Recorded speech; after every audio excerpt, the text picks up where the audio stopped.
മിസൈലുകൾ റെഡിയാണ്. ഇസ്രയേലിനും യുഎസിനും നേരെ കടുത്ത ഭീഷണിയുമായിട്ട് ഇറാൻ മിലിറ്ററി രംഗത്തെത്തുമ്പോൾ പശ്ചിമേഷ്യ വീണ്ടും യുദ്ധഭീതിയിലാണ്. തൊട്ടാൽ കളി മാറും, മുൻപത്തേക്കാൾ വലിയ വില കൊടുക്കേണ്ടി വരുമെന്നുള്ള ശക്തമായിട്ടുള്ള ഭീഷണിയാണ് അബ്ദുൽ ഹസൻ ഷഗാർച്ചിയുടെ മുന്നറിയിപ്പ്. മിഡിൽ ഈസ്റ്റിൽ വീണ്ടും ഒരു യുദ്ധഭീതി മുഴങ്ങുകയാണ്. ഇറാന്റെ സൈനിക താവളങ്ങൾക്കോ താല്പര്യങ്ങൾക്കോ നേരെ ആക്രമണം ഉണ്ടായിക്കഴിഞ്ഞാൽ മുൻപ് നടത്തിയതിനേക്കാൾ മാരകമായിട്ടുള്ള ആയുധങ്ങൾ ഉപയോഗിച്ച് തിരിച്ചടിക്കുമെന്നാണ് മുന്നറിയിപ്പ്. ഈ മുന്നറിയിപ്പിൽ പേടിച്ച് വിറങ്ങലിച്ച് നിൽക്കുകയാണ് അമേരിക്കയും ഇപ്പോൾ ഇസ്രയേലും. മേഖല മറ്റൊരു യുദ്ധത്തിലേക്ക് നീങ്ങുകയാണെങ്കിൽ ഇറാന്റെ പ്രതികരണം പ്രാദേശിക അതിർത്തികൾക്കപ്പുറത്തേക്ക് നീളുമെന്നാണ് അദ്ദേഹം വ്യക്തമാക്കുന്നത്. ഇറാന്റെ ഔദ്യോഗിക വാർത്താ ഏജൻസി ആയിട്ടുള്ള ഫാർസ് ആണ് ഈ ഒരു വാർത്ത പുറത്തുവിട്ടത്. ഹോർമുസ് കടലിടുക്കിന് സമീപമുള്ള ലറാഖ് ദ്വീപിന് തെക്ക് ഭാഗത്തായിട്ട് ഇറാന്റെ കപ്പലുകൾക്ക് നേരെ അമേരിക്കയും ഇസ്രയേലും സംയുക്തമായിട്ടുള്ള വ്യോമാക്രമണം നടത്തിയതിന് പിന്നാലെയാണ് ഇറാന്റെ ഈ ഒരു കടുത്ത പ്രതികരണം എന്ന് പറയുന്നത്. ആക്രമണത്തിൽ നിരവധി ഇറാൻ പൗരന്മാർ കൊല്ലപ്പെട്ടതായിട്ടുള്ള റിപ്പോർട്ടുകളൊക്കെ പുറത്തു വരുന്നുണ്ട്. ഈ ഒരു വാർത്തകളൊക്കെ പുറത്തു വരുമ്പോൾ ഇറാൻ പറയുന്നത് മാരകായുധങ്ങൾ ഉപയോഗിച്ചുകൊണ്ട് ഇനി ഞങ്ങൾ നിങ്ങളെ തീർക്കുമെന്നുള്ള ഒരു വെല്ലുവിളിയാണ് നടത്തിയിരിക്കുന്നത്. വിശുദ്ധ ഹജ്ജ് കർമ്മത്തോടും ബലിപ്പെരുന്നാളിനോടും അനുബന്ധിച്ച് പുറപ്പെടുവിപ്പിച്ച സന്ദേശത്തിൽ ഇസ്രായേലിനെതിരെ കടുത്ത മുന്നറിയിപ്പുമായിട്ട് ഇറാന്റെ പരമോന്നത നേതാവ് മുജ്തബ ഖമീനിയും രംഗത്ത് എത്തിയിട്ടുണ്ട്. ഇസ്രായേൽ എന്ന രാജ്യം തീർച്ചയായിട്ടും വേരോടെ പിഴുതെറിയപ്പെടേണ്ടതാണെന്നും അത് സംഭവിക്കുക തന്നെ ചെയ്യുമെന്നായിരുന്നു അദ്ദേഹത്തിന്റെ പ്രതികരണം എന്ന് പറയുന്നത്. അപ്പോൾ യുദ്ധം അതിന്റെ അങ്ങേയറ്റ തലത്തിലേക്ക് എത്തി എന്ന് വേണം നമുക്ക് ഇതിൽ നിന്ന് മനസ്സിലാക്കാൻ. ഇറാന്റെ ഔദ്യോഗിക വാർത്താ ഏജൻസി ആയിട്ടുള്ള തസ്നീമാണ് മുജ്തബ ഖമീനിയുടെ പ്രസ്താവന പുറത്തുവിട്ടിട്ടുള്ളത്. എന്തായാലും ഫെബ്രുവരി 28-ന് ഇറാനിൽ അമേരിക്കയും ഇസ്രയേലും നടത്തിയ ഈ ഒരു എപ്പിക് ഫ്യൂറി എന്ന് പറയുന്ന വ്യോമാക്രമണത്തോടെയാണ് നിലവിലെ സംഘർഷങ്ങൾക്ക് തുടക്കമായത്. തുടർന്ന് ഇറാന് ശക്തമായിട്ടുള്ള തിരിച്ചടി നൽകിയിരുന്നു. നിലവിൽ യുദ്ധം അവസാനിപ്പിക്കാൻ പാകിസ്ഥാന്റെ നേതൃത്വത്തിൽ സമാധാന ചർച്ചകൾ പുരോഗമിക്കുകയാണ്. ഇതിനിടയിലാണ് മേഖലയെ വീണ്ടും യുദ്ധഭീതിയിലാഴ്ത്തിക്കൊണ്ട് പുതിയ ആക്രമണങ്ങളും ഇറാൻ വക്താവിന്റെ മുന്നറിയിപ്പ് ഉണ്ടായിരിക്കുന്നത്. ഇതും യുദ്ധത്തെ കൂടുതൽ മുന്നോട്ട് കൊണ്ടുപോകും എന്നതിൽ യാതൊരു തരത്തിലുള്ള സംശയമില്ല. അങ്ങനെ തന്നെയായിരിക്കും. മേഖലയിൽ ഇസ്രായേൽ നടത്തുന്ന നീക്കങ്ങൾക്ക് അമേരിക്കൻ പിന്തുണയുള്ളതിനാൽ ഇരു രാജ്യങ്ങളും ഇറാന്റെ ലക്ഷ്യസ്ഥാനങ്ങളായിരിക്കുമെന്ന് വക്താവ് പലതവണ പറഞ്ഞിട്ടുണ്ട്. അതായത് ഖാംനെയി പലതവണ പറഞ്ഞിട്ടുണ്ട്. മിഡിൽ ഈസ്റ്റിൽ ഇസ്രായേലും ഇറാനും തമ്മിലുള്ള സൈനിക സംഘർഷങ്ങൾക്ക് വൻ യുദ്ധത്തിലേക്ക് വഴിമാറുന്ന പശ്ചാത്തലത്തിലാണ് ഈ ഒരു മുന്നറിയിപ്പുള്ളത്. വെറുമൊരു ഭീഷണിയല്ല, കൃത്യമായിട്ടുള്ള യുദ്ധസന്നദ്ധതയോടെയാണ് ഇറാൻ ഈ ഒരു വാക്കുകൾ പുറത്തുവിട്ടിരിക്കുന്നത്. മുൻപ് നടത്തിയ മിസൈൽ ആക്രമണങ്ങൾ വെറും തുടക്കം മാത്രമായിരുന്നു എന്നാണ് വക്താവ് നൽകുന്ന സൂചന എന്ന് പറയുന്നത്. ഇനിയൊരു നീക്കം ഉണ്ടായിക്കഴിഞ്ഞാൽ ശത്രുക്കളുടെ വ്യോമ പ്രതിരോധ സംവിധാനങ്ങൾക്ക് അടുക്കാൻ കഴിയാത്തത്രയും വലിയ മിസൈൽ വർഷമായിരിക്കും ഉണ്ടാകുക. ഇസ്രയേലിലെ ഏത് ലക്ഷ്യസ്ഥാനവും തകർക്കാൻ ശേഷിയുള്ള ഹതാഫ്, ഖൈബർ ഷെഖാൻ തുടങ്ങിയ അത്യാധുനിക ഹൈപ്പർസോണിക് ബാലിസ്റ്റിക് മിസൈലുകൾ ഇറാന്റെ പക്കലുണ്ട്. ഇവ മിനിറ്റുകൾക്കകം ലക്ഷ്യസ്ഥാനത്ത് പതിക്കാൻ ശേഷിയുള്ളവയാണ്. ഇതെടുത്ത് ഉപയോഗിക്കുമെന്നാണ് ഇറാൻ പറയുന്നത്. മിസൈലുകൾക്ക് പുറമെ ഒരേ സമയം 100 കണക്കിന് ആത്മഹത്യാ ഡ്രോണുകൾ അയക്കാനും ഇറാന് സാധിക്കും. ലബനാനിലെ ഹിസ്ബുള്ള, യമനിലെ ഹൂത്തികൾ തുടങ്ങിയ തങ്ങളുടെ സഖ്യകക്ഷികൾ വഴി ഒരേ സമയം പല ഭാഗങ്ങളിൽ നിന്ന് ആക്രമണം അഴിച്ചുവിടാനാണ് ഇറാന്റെ നീക്കം. ഇസ്രയേലിനെ മാത്രമല്ല, അവർക്ക് സൈനിക സഹായം നൽകുന്ന അമേരിക്കയും ഇറാൻ ലക്ഷ്യമിടുന്നുണ്ട്. മിഡിൽ ഈസ്റ്റിലുള്ള US സൈനിക താവളങ്ങളെയും യുദ്ധക്കപ്പലുകളെയും തങ്ങളുടെ മിസൈൽ പരിധിയിലാണെന്ന് ഇറാൻ വീണ്ടും ഓർമ്മിപ്പിക്കുകയാണ്. അതായത് ഇറാന്റെ ഭീഷണി അല്ലെങ്കിൽ ഒരു മുന്നറിയിപ്പ് എന്നതിലുപരി ആ യുദ്ധം എത്രത്തോളം ഇനി മുന്നോട്ട് കൊണ്ടുപോകാൻ ഇറാൻ ഒരുങ്ങുന്നു എന്നതിന്റെ സൂചന കൂടിയാണ്. ഇറാന്റെ ഈ ഒരു കടുത്ത ഭീഷണിയെ തുടർന്ന് മിഡിൽ ഈസ്റ്റിലെ അമേരിക്കൻ കപ്പലുകളും ഇസ്രായേൽ പ്രതിരോധ സേനയും അതീവ ജാഗ്രതയിലാണുള്ളത്. ഏത് സാഹചര്യവും നേരിടാൻ തങ്ങൾ സജ്ജമാണെന്ന് US പ്രതിരോധ മന്ത്രാലയം വ്യക്തമാക്കിയിട്ടുണ്ട്. ഇറാന്റെ ഈ ഒരു പുതിയ മുന്നറിയിപ്പ് മിഡിൽ ഈസ്റ്റിനെ മറ്റൊരു ലോക മഹായുദ്ധത്തിലേക്ക് തള്ളിവിടുമോ എന്നാണ് ലോകം ഉറ്റുനോക്കുന്നത്. US ഇസ്രായേൽ സഖ്യം കാരണം ഇറാന്റെ എണ്ണ കയറ്റുമതി തടസ്സപ്പെട്ടാൽ ലോകത്തെ ഏറ്റവും പ്രധാനപ്പെട്ട കടൽപാതയായിട്ടുള്ള ഹോർമുസ് കടലിടുക്കിലൂടെ മറ്റ് രാജ്യങ്ങളുടെ എണ്ണ കപ്പലുകൾ കടന്നു പോകുന്നത് പൂർണ്ണമായിട്ട് തടയുമെന്നും ഇറാൻ ഭീഷണിപ്പെടുത്തിയിട്ടുണ്ട്.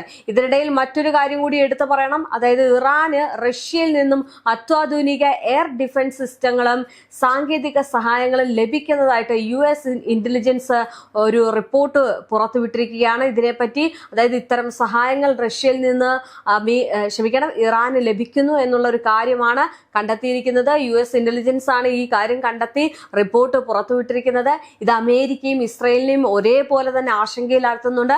വ്യോമാക്രമണ ഭീഷണികൾക്ക് പുറമെ US-ന്റെയും ഇസ്രയേലിന്റെയും പ്രധാന അടിസ്ഥാന സൗകര്യങ്ങൾക്ക് നേരെ ഇറാന്റെ സൈബർ വിംഗ് വലിയ രീതിയിലുള്ള ഡിജിറ്റൽ ആക്രമണങ്ങൾ ആസൂത്രണം ചെയ്തതായിട്ട് സൈബർ സുരക്ഷാ ഏജൻസികൾ മുന്നറിയിപ്പ് നൽകുന്നു.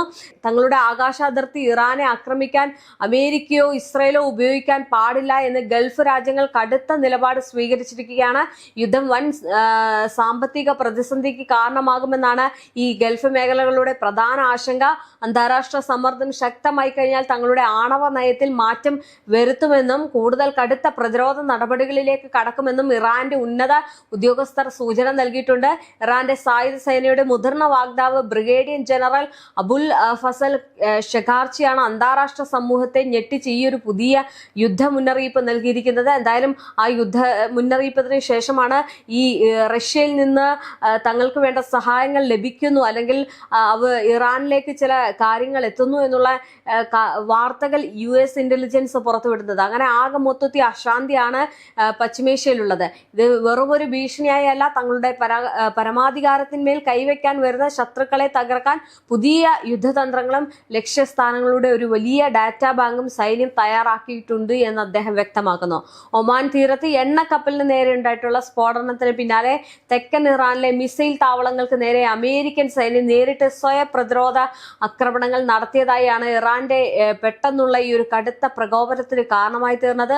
തങ്ങളുടെ മണ്ണിൽ അമേരിക്ക നടത്തിയ ഈ ഒരു വ്യോമാക്രമണം അന്താരാഷ്ട്ര നിയമങ്ങളുടെ ലംഘനമാണെന്നും ഇതിന് കടുത്ത വില നൽകേണ്ടി വരുമെന്നാണ് ഇറാൻ പറയുന്നത്.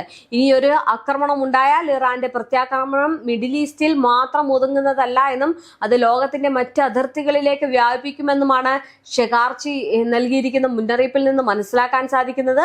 തങ്ങളുടെ എണ്ണ കയറ്റുമതി തടയാനാണ് ഇസ്രയേൽ സഖ്യം ശ്രമിക്കുന്നത് എങ്കിൽ ലോകത്തെ ഏറ്റവും പ്രധാനപ്പെട്ട കടൽപാതയായ ഹോർമുസ് കടലിടുക്ക് പൂർണ്ണമായിട്ട് അടച്ചുപൂട്ടുമെന്നും ഇറാൻ ഭീഷണിപ്പെടുത്തുന്നുണ്ട്. അമേരിക്ക കൂടുതൽ ആശങ്കപ്പെടുത്തുന്നത് ഇറാന് റഷ്യയിൽ നിന്ന് ലഭിക്കുന്ന രഹസ്യ സൈനിക സഹായങ്ങളാണ്. അതായത് റഷ്യയുടെ ഏറ്റവും പുതിയ എയർ ഡിഫൻസ് സിസ്റ്റങ്ങളും സാങ്കേതിക വിദ്യയും ഇറാന് ലഭിക്കുന്നതായിട്ട് US ഇന്റലിജൻസ് ഞാൻ നേരത്തെ പറഞ്ഞതുപോലെ തന്നെ റിപ്പോർട്ട് ചെയ്തിട്ടുണ്ട്. അത് സ്ഥിരീകരിക്കുകയാണ്. ഇതിനൊപ്പം തന്നെ ഇസ്രയേലിലെ ഏത് കോണിലും മിനിറ്റുകൾക്കകം പതിക്കാൻ ശേഷിയുള്ള ഹത്താഫ് ഹൈപ്പർസോണിക് മിസൈലുകളും നൂറുകണക്കിന് ആത്മഹത്യാ ഡ്രോണുകളും ഇറാന്റെ പക്കലുണ്ട്. അത് ഏത് നിമിഷവും ഇറാൻ തൊടുത്തുവിടും. ഇറാന്റെ ഈ ഒരു കടുത്ത ഭീഷണിയെ തുടർന്ന് മിഡിൽ ഈസ്റ്റിലെ അമേരിക്കൻ യുദ്ധക്കപ്പലുകളും ഇസ്രയേൽ പ്രതിരോധ സേനയും അതീവ ജാഗ്രതയിലാണുള്ളത്. അന്താരാഷ്ട്ര സമ്മർദ്ദം കൂടിയാൽ തങ്ങളുടെ ആണവ നയത്തിൽ മാറ്റം വരുത്തി കൂടുതൽ കടുത്ത നടപടികളിലേക്ക് കടക്കുമെന്ന സൂചനയും ഇറാൻ നയതന്ത്രജ്ഞർ നൽകുന്നുണ്ട്. അങ്ങനെ ആകെ മൊത്തത്തിൽ പശ്ചിമേഷ്യ ഭീതിപ്പെടുത്തിക്കൊണ്ട് ഈ യുദ്ധം വീണ്ടും തുടരുകയാണ്.